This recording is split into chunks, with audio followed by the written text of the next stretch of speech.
Hey everyone, welcome back to Hari Biotech. In this lecture series, I am going to discuss about gastrulation. देखो आप जैसा कि previously developmental biology में एक बार मैं आपको रिकैप करा देना चाहता हूँ कि आप क्या क्या पढ़ लिए हो। ठीक है, आप गैमेटोजेनेसिस पढ़ लिए हो। गैमेटोजेनेसिस पे मैं बात किया था स्पर्मेटोजेनेसिस और oogenesis के बारे में, आप इसको कवर कर चुके हो। इसके बाद फिर मैं नेक्स्ट टॉपिक फर्टिलाइजेशन आपको पढ़ाया। फर्टिलाइजेशन में मैंने आपको सी अर्चिन का पढ़ाया और मैमल्स का पढ़ाया। देन इसके बाद हमने आपको क्लीवेज पढ़ाया और आज जो हम लोग बात करने वाले हैं दैट इज गैस्ट्रुलेशन। समझो आप इस बात को, आज हम लोग पढ़ेंगे गैस्ट्रुलेशन, जो कि क्लीवेज के बाद होने वाला इवेंट है। डेवलपमेंटल बायोलॉजी में गैस्ट्रुलेशन का काफी इंपॉर्टेंस है, अभी आप उसको देखोगे। नाउ सी, देखो जब हम बात करते हैं अर्ली एम्ब्रियोनिक डेवलपमेंट का, ठीक है, तो वहां पे आप देखो कि सबसे पहले क्या हुआ था, जाइगोट का फॉर्मेशन। जाइगोट कब हुआ था? जब स्पर्म और एग आपस में फ्यूज किए थे, उसके बाद जो सबसे फर्स्ट सेल बना था आप उसको बोलते हो zygote. After the zygote formation कुछ समय के लिए special type of cell division हुआ था जिसको कि आप क्लीवेज बोलते हो। तो आप सेकेंड स्टेप में देखो यहाँ पे क्या बना हुआ है, क्लीवेज। आफ्टर क्लीवेज मोरुला बनेगा, मोरुला के बाद ब्लास्टुला बनेगा जो कि होलो बॉल लाइक स्ट्रक्चर से आपको देखने के लिए मिलेगा, और फिर इस ब्लास्टुला में चेंजेज होंगे और फिर आपको देखने के लिए मिलता है गैस्ट्रुला या गैस्ट्रुलेशन। तो स्पेशली अगर मैं बात करूं, जो आज हम बात करने वाले हैं गैस्ट्रुलेशन के बारे में, वो हम ये चीज देखेंगे। जो आप यहाँ पे देखो मूवमेंट ऑफ सेल्स जो दिखाया गया है यहाँ पे इस तरीके से, ये देखो ब्लास्टुला है, बाहर वालों का ब्लास्टुला बोलोगे, अंदर का जो कैविटी आप इसको ब्लास्टोसील बोलते हो, और ये जो सेल है इसमें मूवमेंट जो आपको होता हुआ दिख रहा है आप इसको गैस्ट्रुलेशन बोलते हो। और इस गैस्ट्रुलेशन प्रोसेस से आप फाइनली क्या देखोगे कि जो तीनों जर्म लेयर होते हैं, कौन कौन से तीनों germ layer, endoderm, ectoderm, mesoderm, इन सबको बनता हुआ आप देखोगे। ठीक है, तो ये चीज एक ओवरव्यू है जो कि बेसिकली हम लोग यहाँ पे देखने वाले हैं। प्रीवियसली हम यहाँ तक देख लिए थे ब्लास्टुला तक, ठीक है, आज हम बेसिकली देखेंगे गैस्ट्रुला के बारे में, गैस्ट्रुलेशन कैसे होता है। और यहाँ पे जो मैं बात करने वाला हूँ विथ रिस्पेक्ट टू मैमल्स, ठीक है, मैमल्स को ध्यान में रख करके इस लेक्चर्स को डिजाइन किया गया है, आप देखोगे। देखो यहाँ पे सबसे इंपॉर्टेंट बात यहाँ पे क्या मेंशन है, the most important time in your life. ठीक है, और यहाँ पे अगर मोस्ट इंपॉर्टेंट टाइम है तो मैं यहाँ पे नहीं बात करने जा रहा हूँ, not about marriages, not about any other events like death, birth, इस तरीके का कुछ भी नहीं। जब आप एम्ब्रियोनिक फेज में होते हो उस टाइम पे कौन कौन सा चेंजेस हमारे बॉडी में होता है, मैं उसके रिस्पेक्ट में यहाँ पे बात करने वाला हूँ। ठीक है, तो आप देखो यहाँ पे आप गैस्ट्रुलेशन को क्या बोल सकते हो कि gastrulation is what makes animals. Gastrulation वो प्रोसेस है जो किसी भी एनिमल्स को एनिमल्स बनाता है। अगर आप इंसान हो, इंसान को देख रहे हो या दूसरे एनिमल्स को देख रहे हो, वो जैसा दिख रहा है वैसा कैसे बना होगा, गैस्ट्रुलेशन के प्रोसेस से। बेसिकली आप एक बात को अपने माइंड में रखो कि जब गैस्ट्रुलेशन होगा तो 3 जर्म लेयर का फॉर्मेशन होगा। What I am saying, when gastrulation takes place, the formation of 3 germ layer take place: ectoderm, endoderm, mesoderm। उसको देखेंगे। तो एक बार देखो प्रीवियसली डायग्राम ही यहाँ पे रखा गया है, आप देखो जाइगोट है, क्लीवेज हुआ, 8 सेल स्टेज, फिर ब्लास्टुला बना। जब ब्लास्टुला है आप इसको होलो बॉल लाइक स्ट्रक्चर बोलते हो। जब इसका क्रॉस सेक्शन करोगे तो बीच में देखो एक खाली जगह, आप इसको ब्लास्टोसील बोलोगे और इसमें मूवमेंट होता हुआ दिखेगा, इसी को आप बोलते हो गैस्ट्रुलेशन। और जब गैस्ट्रुलेशन कंप्लीट होगा तो आपको क्या देखने के लिए मिलेगा, तीनों जर्म लेयर, साथ में एक बीच में देखो खाली जगह जैसा जो आपको यहाँ पे दिख रहा होता है, कैविटी लाइक स्ट्रक्चर होता है, आप इसको बोलते हो आर्केंटेरॉन। और जो आर्केंटेरॉन है ये आपको क्या बना करके देगा, GIT, गैस्ट्रो इंटेस्टाइनल ट्रैक्ट, या फिर आप बोल सकते हो डाइजेस्टिव सिस्टम के लिए जो खाली जगह है उसको बनाता है, या बेसिकली बोल सकते हो डाइजेस्टिव सिस्टम को बनाता है। ठीक है, तो 1 बाय 1 करके हम सारे प्रोसेस को देखेंगे। सबसे पहले आप देखो गैस्ट्रुलेशन है क्या। अगर आप कॉलेज या यूनिवर्सिटी स्टूडेंट हो, एकेडमिक में हो और आपके एग्जाम में रिटन क्वेश्चंस आते हैं तो वहां पे लिखने के लिए थोड़ा सा आपको कंटेंट है, ये बेसिकली आप देखो क्या है यहाँ पे। During gastrulation, the cells of the blastula are given new position and new neighbors and the multi-layered body plan of the organism is established। Basically क्या होगा कि जब गैस्ट्रुलेशन होगा, समझना आप इस बात को, तो जो सेल्स होंगे वहां के ब्लास्टुला के, इनमें चेंजेज आपको दिखेगा, वहां पे मूवमेंट होता हुआ दिखेगा, उनके पोजीशन में चेंज होगा और एक जगह से दूसरे जगह पे जाएंगे तो न्यू नेबर्स का फॉर्मेशन करेंगे और मल्टी लेयर्ड स्ट्रक्चर्स बनाएंगे। ये होता हुआ दिखता है आपको गैस्ट्रुलेशन में। अभी तो मैं आगे आपको डायग्राम से भी दिखाऊंगा, ठीक है, बट पहले आप कुछ इन्फॉर्मेशन को देख लो, इसके बाद ही आप समझ पाओगे। देन नेक्स्ट देखो, अगर मैं बात करूंगा तो क्या है यहाँ पे, the cells that will form the endodermal and mesodermal organ are brought to the inside of the embryo. Embryo के अंदर में जो मीजोडर्म का फॉर्मेशन हो रहा है या जो इंडोडर्मल ऑर्गन है वो होगा। while the cells that will form the skin and nervous system are spread over its outside surface। तो जो एम्ब्रियो है, एम्ब्रियो का आउटसाइड में अगर सेल का लेयर बन रहा है बाहर के साइड में, तो आप उसको क्या बोलोगे, इक्टोडर्म। और इक्टोडर्म क्या बना करके देगा, स्किन। और इसीलिए आप याद करो, हमने फर्स्ट स्लाइड में आपको क्या बताया कि गैस्ट्रुलेशन मेक्स एनिमल्स। वाई? सोचो, अगर आप स्किन ही नहीं होता, नर्वस सिस्टम ही नहीं होता, तो कैसे होते हम? क्या स्किन बन पाता? तो जस्ट आप इमेजिन करो, बिना स्किन का कैसा कोई भी एनिमल्स होगा। आप इमेजिन करो विदाउट नर्वस सिस्टम कोई भी एनिमल्स कैसा होगा। And not only about skin and nervous systems, ये तो इक्टोडर्म से बनने वाले हैं। जो मीजोडर्म है, इंडोडर्म है, इनसे भी अलग अलग टाइप्स के ऑर्गन्स बनते हैं। तो हमारे बॉडी में जितने भी ऑर्गन्स हैं ये इन तीनों ही जर्म लेयर से डेराइव्ड हुए हैं। और ये तीनों जर्म लेयर कब बनेगा, गैस्ट्रुलेशन के प्रोसेस में। इस वजह से गैस्ट्रुलेशन का होना काफी इंपॉर्टेंट होता है हमारे जीवन में, जो कि एम्ब्रियोनिक फेज में आपको देखने के लिए मिलता है, अर्ली एम्ब्रियोनिक डेवलपमेंट के टाइम पे। आगे आप देखो, 10 द 3 जर्म लेयर्स, यही बात मैं कब से बात कर रहा हूं, और इसको देखो मैं यहाँ पे हाईलाइट करके भी रखा हूं। आप इस चीज को ध्यान में रखना कि गैस्ट्रुलेशन का रिजल्ट क्या आपको मिलेगा। 3 जर्म लेयर का फॉर्मेशन होगा। जो आउटर होगा आप उसको बोलते हो इक्टोडर्म, जो इनर होगा आप उसको बोलोगे इंडोडर्म, और दोनों के जो बीच में होगा आप उसको बोलते हो mesoderm, are first produced during gastrulation. तो गैस्ट्रुलेशन के टाइम पे ये जर्म लेयर्स बनाए जाएंगे और इनसे ही आगे चल करके सारे के सारे ऑर्गन्स का फॉर्मेशन होता है। बाय द टाइमिंग आप अपने माइंड में इस चीज को रखो, आगे मैं इसको और भी डिटेल में आपको दिखाने वाला हूँ, ठीक है। अब देखो यहाँ पे जो समझने वाली बात है, आप इसको समझना, कंसंट्रेशन ब्रेक नहीं होना चाहिए आपका, आप ध्यान से सुनो, सब कुछ समझ में आएगा। देखो यहाँ पे मैं क्या लिखा हूं कि गैस्ट्रुलेशन में मॉर्फोजेनेटिक मूवमेंट, सबसे पहले आप इस टर्मिनोलॉजी का मतलब समझो। क्या लिखा हुआ है यहाँ पे, मॉर्फोजेनेटिक, ठीक है। मॉर्फो का मतलब यहाँ पे फिजियोलॉजिकल से है, और जेनेटिक का मतलब कोई भी यहाँ जीन क्रोमोजोम से नहीं है, बल्कि यहाँ जेनेटिक का मतलब चेंजेस से है, ठीक है। तो फिजियोलॉजिकल चेंज अगर हो तो आप उसको क्या बोलोगे, मॉर्फोजेनेटिक मूवमेंट। और ये मूवमेंट कैसा होगा, इरिवर्सिबल होगा। अभी दिखाता हूं मैं आपको। See here in this diagram, आप देखो यहाँ पे, याद करो जब मैं प्रीवियस क्लास में आपको पढ़ाया था क्लीवेज, तो वहां पे हम बताया था आपको कि जो यॉक वाला रीजन है आप उसको वेजिटल पोल बोलोगे, और जो उसका अपोजिट होता है आप उसको बोलते हो एनिमल पोल, ठीक है। तो जो ब्लू कलर से दिखाया गया है ये एनिमल पोल वाला रीजन है, और जो आपको येलोइश कलर से दिखाया गया है ये वेजिटल पोल है, ठीक है। अब देखो हो क्या रहा है, आप यहाँ का सेल्स देखो, ये ब्लू वाले सेल्स को देखो और ये येलो वाले सेल्स को देखो। यहाँ पे देखो एरो से दिखाया गया है कुछ मूवमेंट होता हुआ। जो येलो वाले सेल हैं ये मूव करके अप साइड में जा रहे हैं, और ये जो ब्लू वाले सेल है ये मूव करके डाउन साइड में जा रहे हैं। तो अब आप यहाँ पे देखो, सी वाले पे देखो, अब यहाँ पे देखो, ये देखो मूव करके इधर नीचे आ रहे हैं, येलो वाला मूव करके ऊपर जा रहा है, और इधर का जो ब्लूइश कलर का सेल्स था ये देखो कहाँ तक आ चुका है, नीचे तक आ चुका है। आप ए वाले को, आप ए डायग्राम को और सी वाले को बहुत ध्यान से देखो, तो आपको ए और सी में चेंजेज होता हुआ नजर आ रहा होगा। और ये चेंजेस क्या, गैस्ट्रुलेशन है। जब ये प्रोसेस यहाँ से स्टार्ट हुआ यहाँ तक पहुंचा, तो यहाँ पे देखो आपको क्या क्या बनता हुआ दिख रहा है, बीच में जो कैविटी लाइक स्ट्रक्चर है क्या बना, आर्केंटेरॉन। हमने क्या बताया, आर्केंटेरॉन से क्या बनेगा, GIT, गैस्ट्रो इंटेस्टाइनल ट्रैक्ट या डाइजेस्टिव सिस्टम, इससे डिराइव होगा।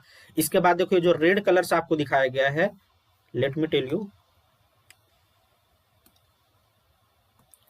आप देखो ये जो रेड कलर से आपको दिखाया जा रहा है, मैं इसको हाईलाइट कर रहा हूं, आप इस चीज को देखने का कोशिश करो।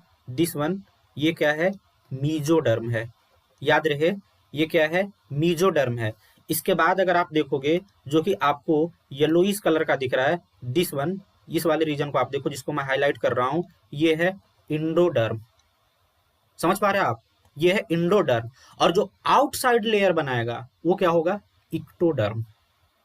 तो यही बात मैं आपको बता रहा हूं कि जब गैस्ट्रुलेशन होगा, समझना आप इस बात को, जब गैस्ट्रुलेशन होगा तो तीनों जर्म लेयर का फॉर्मेशन होगा और यहाँ पे क्या होगा? मूवमेंट होगा। और आप इसको क्या बोलते हो? Morphogenetic movement. ठीक है, मैं यहाँ पे आपको लिख कर देता हूं, मॉर्फोजेनेटिक मूवमेंट। और हमने क्या बताया? ये जो मॉर्फोजेनेटिक मूवमेंट है ये कैसा होगा? इरिवर्जिबल। और इरिवर्जिबल का मतलब क्या है कि अगर एक बार मूव कर गया, आगे बढ़ गया, जैसे आप देखो जो सेल्स, यहाँ का सेल है जो ये आगे बढ़ गया, ठीक है, ये ऐसे इधर आ गया, और ये जो येलोइश कलर वाला सेल है ये ऊपर चला गया, तो दोबारा मूवमेंट बैक नहीं आ सकता। ऐसा नहीं है कि इनका इच्छा हुआ तो गए फिर वापस आ गए। इरिवर्जिबल, एक बार कमिट कर लिया कि हमको मूव करना है, मॉर्फोजेनेटिक चेंज करना है, हो करके रहेगा, चाहे कुछ भी हो जाए। और होना जरूरी भी है, तभी तीनों जर्म लेयर बन पाएगा। समझ पा रहे आप इस बात को? बिना कॉन्सेंट्रेशन ब्रेक किए अगर आप सुनोगे तो समझ में आएगा आपको। तो ये पॉइंट का मतलब होपफुली आपको समझ में आ गया होगा मेरे पॉइंट ऑफ व्यू से। देन नेक्स्ट देखो मैं बात क्या करूंगा कि इसमें जो मूवमेंट होता है दो तरीके का होता है। एक मूवमेंट होगा आउटसाइड। अब चलो मैं इसको यहीं पे बनाकर दिखाता हूं। सपोज करो आप, ये जो है ये क्या है? एम्ब्रियो है और इसमें गैस्ट्रुलेशन हो रहा है, ठीक है। जो यहाँ पे सेल है, जो ये सेल है, अगर इनका मूवमेंट आउटसाइड हो रहा है, बाहर ये अगर लेयर बना रहा है, तो आप इसको क्या बोलोगे? एक्सटर्नल मूवमेंट हो रहा है, आउटसाइड ऑफ द एम्ब्रियो हो रहा है, और इसको आप क्या बोलोगे? ईपी बोली बोलोगे। Listen what I am saying, yes please. When the movement of cell take place outside of the embryo, then it's said to be epiboly। जबकि अगर हम इसी के रिस्पेक्ट में बात करें कि जो मूवमेंट है सेल का वो अगर अंदर की तरफ हो, अंदर की तरफ हो, मैं यहाँ पे एक और बनाता हूं, आप ये देखो है, ये एक एम्ब्रियो था और इसमें मूवमेंट कुछ इस तरीके से हो गया, ये देखो इस तरीके का मूवमेंट हो रहा है, आप इसको क्या बोलोगे? आप इसको बोलोगे इंटरनल मूवमेंट हुआ, अंदर की तरफ गया, और आप इस प्रोसेस को क्या बोलोगे? इम्बोली। तो दो टर्म आपके पास आए, एक आया इपिबोली। इपिबोली को आप क्या बोल सकते हो? Outside of the movement. और अगर जब मैं बात करता हूं इम्बोली का, तो इनसाइड मूवमेंट होगा। समझ रहे हो आप? मैं आपको समझाना चाह रहा हूं, कुछ चीज हमको दिखे तो। ओके, नाउ सी, आप इस पेपर को देख पा रहे हो? इस पेपर को लो, मैं इसको ऐसे फोल्ड करता हूं। सी, ये देखो आपको दिख रहा होगा, हमने क्या किया? इसको इस तरीके से फोल्ड किया। जब मैं इसको फोल्ड किया तो अब आप समझो ये क्या है? एम्ब्रियो है और इसमें गैस्ट्रुलेशन होना है, ठीक है। जब इसके आउटसाइड में, साइड से, बाहर से अगर ऐसे सेल का मूवमेंट हो रहा है तो फिर आप इसको क्या बोलोगे? इपिबोली। लेकिन यही जो एम्ब्रियो है, ये बीच से कुछ, एक मिनट, आप देखो ऐसे है, और ये बीच से ये कुछ इस तरीके से मूवमेंट करना स्टार्ट कर जाए, ये बीच से इस तरीके से मूवमेंट करना, आप इसको देखो, ये बीच से मूवमेंट कर जाए, अंदर की तरफ जा रहा है, तो आप इसको क्या बोलोगे? इम्बोली बोलोगे, क्योंकि इंटरनल मूवमेंट हो रहा है। आप इस तरीके से इसको विजुअलाइज करो तो फिर आप समझ पाओगे एक्चुअली क्या हो रहा है। तो यहाँ पे हमने बात किया आउटसाइड मूवमेंट का, जिसको आप बोलते हो एक्सटर्नल, एपिबोली। इंटरनल मूवमेंट, इम्बोली, ये चीज आप देखें, ठीक है। अगर यहाँ पे मैं उस चीज को बताने का कोशिश करूं, तो अगर इस तरीके से बाहर अगर मूवमेंट हो रहा है तो आप इसको बोलोगे इपिबोली, ठीक है। और ये जो आप अंदर की तरफ मूव करता हुआ देख रहे हो, आप इसको बोलोगे इम्बोली, इंटरनल मूवमेंट हो रहा है।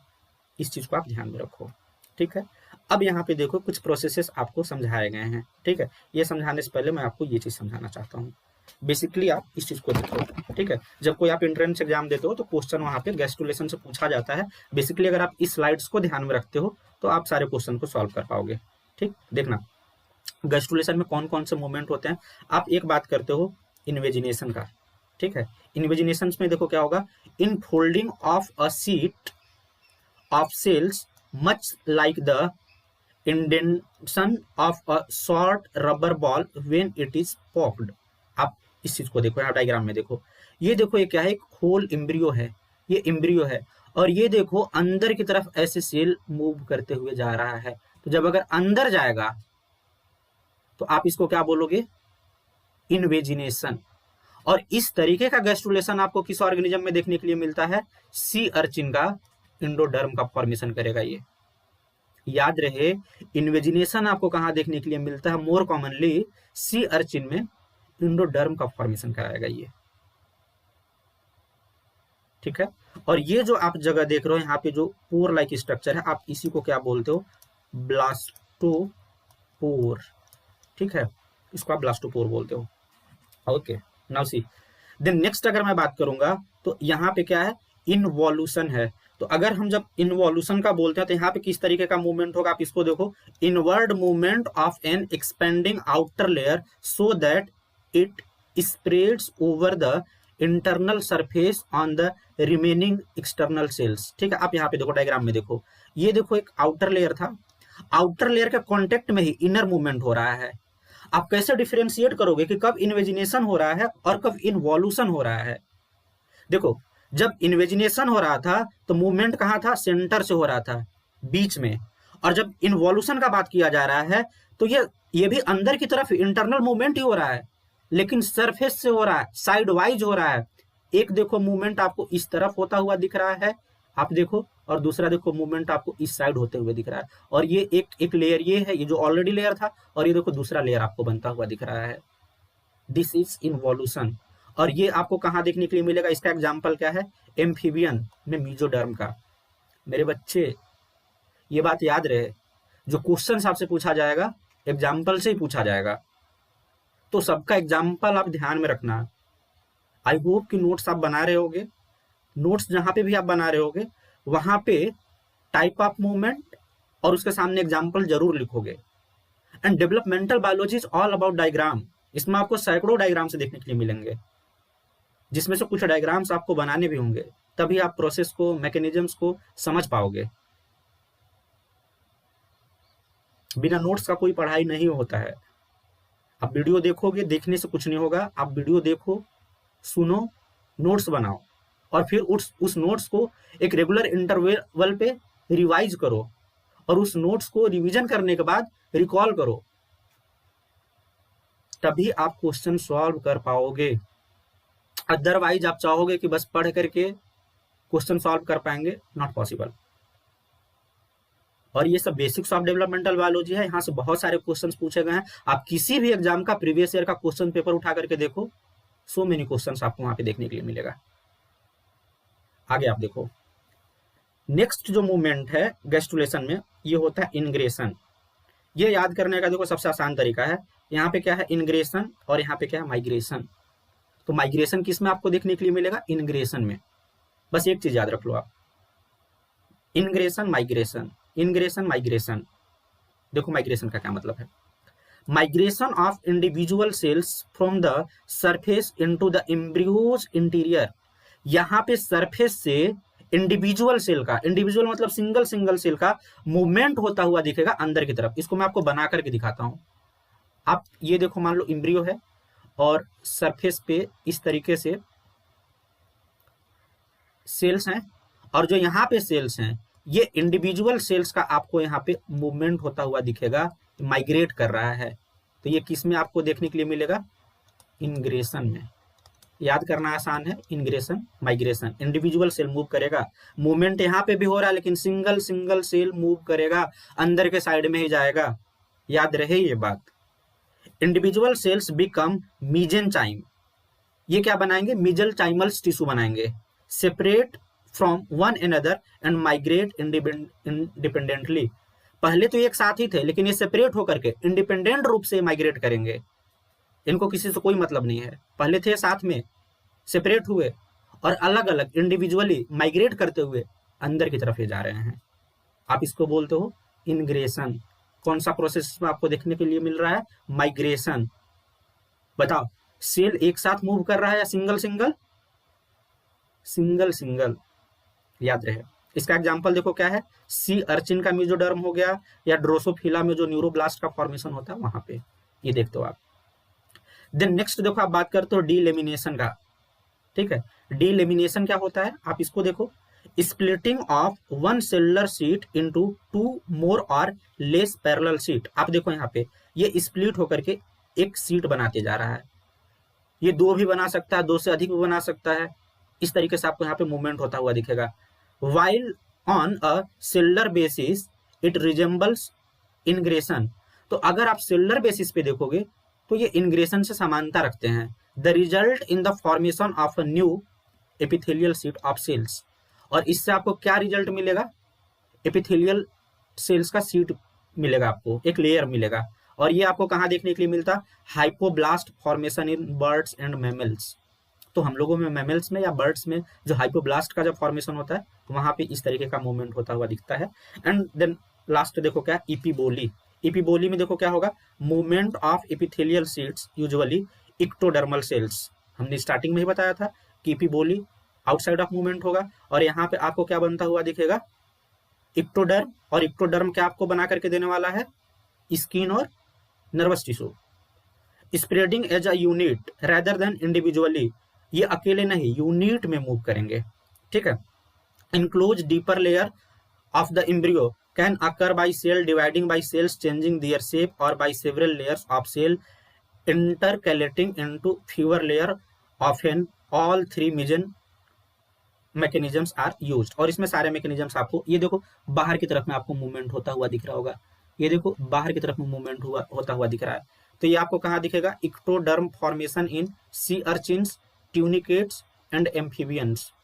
ये चीज आपको वहां पे देखने के लिए मिलता है। तो ये आप देखो डायग्राम के साथ में। अब जो मैं यहाँ पे आपके लिए रखा हूँ आप इसको देखो, जब आप नोट्स प्रिपरेशन करोगे तो उसके लिए कुछ पॉइंट है, जो बात मैंने अभी आपको एक्सप्लेन किया वही यहाँ पे बुलेट्स के फॉर्म में आपको लिखा हुआ मिल जाएगा। देखो आप, जब मैं बात करूंगा इन्वेजिनेशन का तो क्या होगा, इनफोल्डिंग ऑफ सेल सीट अंदर की तरफ में। तो यहाँ पे देखो आपको कैसा कंडीशन मिलता हुआ दिख रहा था, इस तरीके से अंदर की तरफ मूव कर रहा है। Sea urchin endoderm, sea urchin में इंडोडर्म बनवा करके देगा ये। देन नेक्स्ट देखो हमारे पास में क्या, इन्वॉल्यूशन है। जब अगर मैं इन्वॉल्यूशन का बात करूंगा तो ये देखो क्या है, in turning of cell sheet over the basal surface of an outer layer, ठीक है ना। तो यहाँ पे जो सेल्स है ये सीट बनाते हुए जाएंगे अंदर की तरफ में आउटर लेयर से। ये क्या बनाएगा, एम्फीबियन मेसोडर्म, ये भी इंटरनल मूवमेंट ही होगा। देन नेक्स्ट आप देखो इनग्रेशन, और इनग्रेशन के लिए कीवर्ड के तौर पे हमने क्या आपको बता दिया, माइग्रेशन। तो आप इस चीज को ध्यान में रखोगे कि अगर कहीं पे भी आपको क्वेश्चन में देखने के लिए मिल रहा है इनग्रेशन, तो वहां पे ये टर्म आपको जरूर लिखा हुआ मिलेगा, माइग्रेशन, ठीक है। क्योंकि बहुत सारा क्वेश्चन,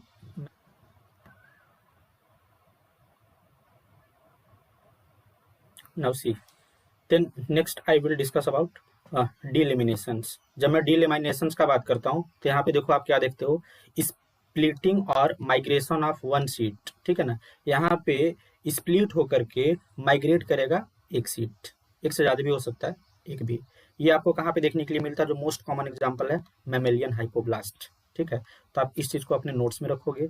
इस डायग्राम को हमने अभी मेंशन कर दिया, आपको समझा दिया, मेरे पॉइंट ऑफ व्यू से आप इस डायग्राम को भी समझ चुके हो। और जो मेन डायग्राम है यही है, आप इस चीज को माइंड में रखो, एक से दो बार आप इसको खुद से बना करके अपने हाथ से प्रैक्टिस करना, क्लियर हो जाएगा ये, ठीक है।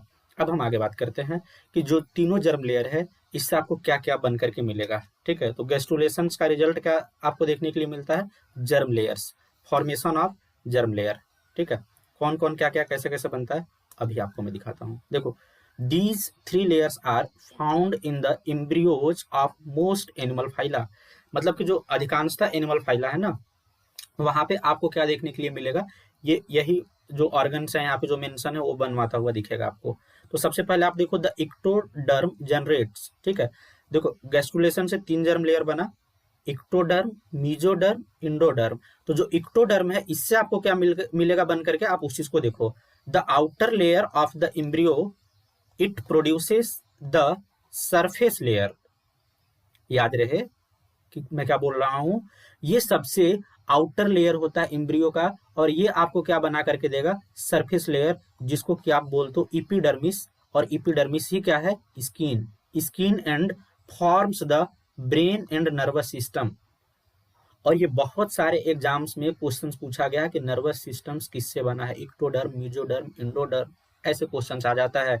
आप इस चीज को अपने माइंड में रखो कि अगर स्किन हो, ब्रेन हो, नर्वस सिस्टम हो, ये सब किससे डिराइव्ड हुआ है, इक्टोडर्म से। क्लियर। और इक्टोडर्म किसका रिजल्ट है, गैस्ट्रुलेशन का, क्योंकि ये जर्म लेयर है। देन नेक्स्ट देखो, दूसरा देखो हम बात करेंगे द इंडोडर्म। इंडोडर्म का, endoderm becomes the innermost layer of the embryo and produces the epithelium of the digestive tube and its associated organ including the lungs। Endoderm आपको क्या क्या बना करके देगा, डाइजेस्टिव सिस्टम का या जो डाइजेस्टिव ट्यूब है उसका इपिथीलियम। क्लियर। इसके अलावा जो इंटरनल ऑर्गन्स हैं लाइक लंग्स, लंग्स बना करके देगा आपको। अब सोचो लंग्स कितना इंपॉर्टेंट ऑर्गन है, और वो कौन बना रहा है, इंडोडर्म। ठीक है। देन नेक्स्ट मैं बात करूंगा मीजोडर्म का। तो देखो, the mesoderm becomes sandwich between the ectoderm and endoderm. ठीक है। तो नाम में ही मेंशन है मीजो, मीजो का मतलब बीच का, और आप सैंडविच खाते हो तो देखते ही हो। ठीक है। वैसे यहाँ पे भी है कि एक साइड में इक्टो के सेल रहेंगे, अंदर में इंडो के सेल रहेंगे, और बीच में जो रहेगा आप उसको क्या बोलोगे, मीजो बोलोगे। मीजोडर्म है। It generates the blood. Blood किससे जनरेट हुआ है, मीजोडर्म से। हार्ट किससे जनरेट हुआ है, मीजोडर्म से। किडनी किससे, मीजोडर्म से। Gonads, bones, muscles and connective tissue, जितना भी नेम यहाँ पे मेंशन है सब के सब मीजोडर्म से डिराइव्ड हुए हैं। तो ये इनका इंपॉर्टेंस है। अब आप इस डायग्राम से समझो। ये देखो, जाइगोट बना आफ्टर द फर्टिलाइजेशन, ब्लास्टुला हुआ, गैस्ट्रुला हुआ। गैस्ट्रुला में देखो तीनों जर्म लेयर बना, पहला इक्टोडर्म आउटर लेयर, दूसरा मीजोडर्म मिडिल लेयर, तीसरा इंडोडर्म इंटरनल लेयर। ठीक है। इसको भी आप होल्ड पे रखो। जर्म सेल्स का फॉर्मेशन ये तो हम बाद में बात कर लेंगे, या बात कर भी चुके हैं। ठीक है। आगे देखो, यहाँ पे जो इक्टोडर्म है आउटर लेयर है, यहाँ पे आउटर सरफेस बनेगा, एपिडर्मल सेल्स ऑफ स्किन। इसके अलावा सीएनएस सेंट्रल नर्वस सिस्टम, जो कि न्यूरॉन्स बना करके देगा ब्रेन के लिए। फिर न्यूरल क्रेस्ट, पिगमेंट सेल जो कि मिलेनोसाइट्स हैं, responsible for the pigmentation of any organisms specially animals including mammals also. ठीक है। जो आप बात करते रहते हो ना, फेयर स्किन डार्क स्किन, उसके लिए कौन रिस्पॉन्सिबल है, न्यूरल क्रेस्ट। ये क्या होते हैं, पिगमेंट सेल होते हैं, मिलेनोसाइट, मेलेनिन प्रोड्यूस करने वाले। ठीक है। ये है वो। आगे देखो, नेक्स्ट अगर मैं बात करूं मीजोडर्म का, जो कि मिडल लेयर है, यहाँ पे डॉर्सल साइड में अगर आप देखोगे नोटोकॉर्ड का फॉर्मेशन करवाएगा। ठीक है। और ये जो प्रेक्जियल है बोन टिश्यू बनवाएगा। Intermediate tubule cells of the kidney. ठीक है। लेटरल रेड ब्लड सेल्स, और जो इसका हेड रीजन है ये क्या बनाएगा, फेशियल मसल्स। तो ये सब कुछ किससे आपको मिलते हुए नजर आ रहा है, मीजोडर्म से। और अगर वहीं मैं बात करूंगा इंडोडर्म से, तो डाइजेस्टिव ट्यूब का स्टमक सेल हो गया, फेरिंग्स, थायराइड सेल्स। ठीक है। Respiratory tube, lung cell, alveolar cell, ये सब कुछ आपको बनता हुआ दिखता है। तो this is all about gastrulation and result of gastrulation. एक और मैं आपको यहाँ पे टेबल मेंशन कर देता हूँ। ठीक है। आप इस टेबल को देखो, ये जो टेबल है इक्टोडर्म आउटर लेयर, इससे क्या बनेगा, epidermis of skin and its derivatives including sweat glands, hair follicles, ये सब कुछ इक्टोडर्म से ही बन रहा है। ठीक है। देन इसके अलावा नर्वस एंड सेंसरी सिस्टम्स, ये भी, pituitary gland, adrenal gland, jaw and teeth. अच्छा, मैं यहाँ पे जो लिस्ट प्रोवाइड किया हूँ ये कुछ कॉमन ऑर्गन्स हैं मोस्ट इंपोर्टेंट, जो कि मोर फ्रिक्वेंटली किसी भी एग्जाम में पूछे जाते हैं। तो अगर आप इतना भी याद कर लेते हो तो ऑलमोस्ट आपका काम हो जाएगा। अगर आप लिस्ट निकालने जाओगे तो ऐसे तो बहुत सारे ऑर्गन्स हैं ना, तो सब न किसी से डिराइव हुआ है, लेकिन जो मोस्ट इंपोर्टेंट ऑर्गन्स हैं जो कि बहुत फ्रिक्वेंटली किसी न किसी एग्जाम में पूछे ही जाते हैं, वो ये हैं। तो आप एटलीस्ट इतना को ध्यान में रखना, इतना ध्यान में रखोगे आप, डायरेक्टली या फिर इनडायरेक्टली ऑप्शन एलिमिनेशन मेथड से भी आप क्वेश्चन को सॉल्व कर पाओगे, लेकिन इतना आपको याद होना चाहिए। ठीक है, नेक्स्ट देखो, अगर मैं बात करता हूँ मीजोडर्म का, तो ये क्या बनवाएगा, skeletal and muscular systems, circulatory and lymphatic systems ये बनवाएगा, एक्सक्रीटरी सिस्टम हो गया, रिप्रोडक्टिव सिस्टम हो गया, एक्सेप्ट जर्म सेल्स को ये नहीं बनवाएगा, डर्मिस ऑफ स्किन या फिर एड्रिनल कॉर्टेक्स ये चीज बनवाएगा। ठीक है, यहाँ पे स्किन का डर्मिस बोला गया है और ये पूरा स्किन को बनवा रहा है, ये इपीडर्मिस बनवाएगा और ये डर्मिस है। तो जब आप स्किन का स्ट्रक्चर्स पढ़ते हो ना, तो वहाँ पे इपीडर्मिस, डर्मिस इस तरीके के जो उसके स्ट्रक्चर्स में पाए जाते हैं, ये चीजें बनवाएगा डर्मिस वाला। देन नेक्स्ट अगर हम बात करेंगे इंडोडर्म का, तो ये देखो इनर लेयर होते हैं, इनर लेयर हैं। तो ये क्या है, epithelial lining of digestive tract and associated organs. ठीक है, डाइजेस्टिव ट्रैक्ट का एपिथेलियल लाइनिंग को बनवाएगा और उससे एसोसिएटेड जो ऑर्गन्स होंगे उसको बनवाएगा। Epithelial lining of respiratory tract, excretory tract, reproductive tract and ducts, वहां पे भी ये काम करेगा। तो आप एक आउटलाइन अपने माइंड में रखो कि जितने भी इंटरनल ऑर्गन्स हैं, ठीक है, जो उनका ट्रैक्ट बन रहा है या इंटरनल लाइनिंग जो है वो बनवाने का काम कर रहा है ये endoderm. Thymus, thyroid and parathyroid gland भी ये बनवाता है। समझ गए? तो जो भी लिस्ट आपको प्रोवाइड किया गया है, आप इसको एक नोट्स में नोट डाउन करो और सुबह शाम बेसिस पे उसको देखो